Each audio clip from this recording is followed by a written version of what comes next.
قل كفى بالله بيني وبينكم شهيدا يعلم ما في السماوات والأرض والذين آمنوا بالباطل وكفروا بالله أولئك هم الخاسرون۔ کہہ دو کہ میرے اور تمہارے درمیان گواہی دینے کے لیے اللہ کافی ہے، اسے ان تمام چیزوں کا علم ہے جو آسمانوں اور زمین میں موجود ہیں، اور جو لوگ باطل پر ایمان لائے ہیں اور اللہ کا انکار کیا ہے وہی ہیں جو سخت نقصان اٹھانے والے ہیں۔ وَيَسْتَعْجِلُونَكَ بِالْعَذَابِ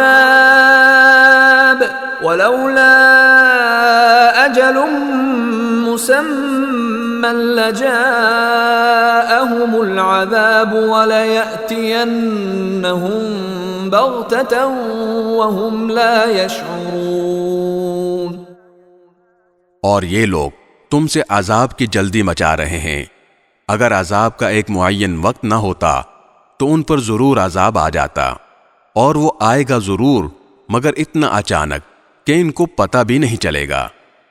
يَسْتَعْجِلُونَكَ بِالْعَذَابِ وَإِنَّ جَهَنَّمَ لَمُحِيطَةٌ بِالْكَافِرِينَ۔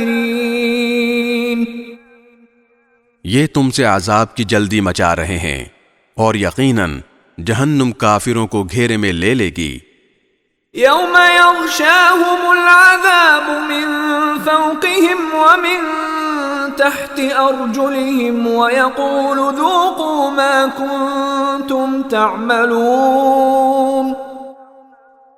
اس دن جب عذاب ان پر اوپر سے بھی چھا جائے گا اور ان کے پاؤں کے نیچے سے بھی، اور کہے گا کہ چکھو ان کاموں کا مزہ جو تم کیا کرتے تھے۔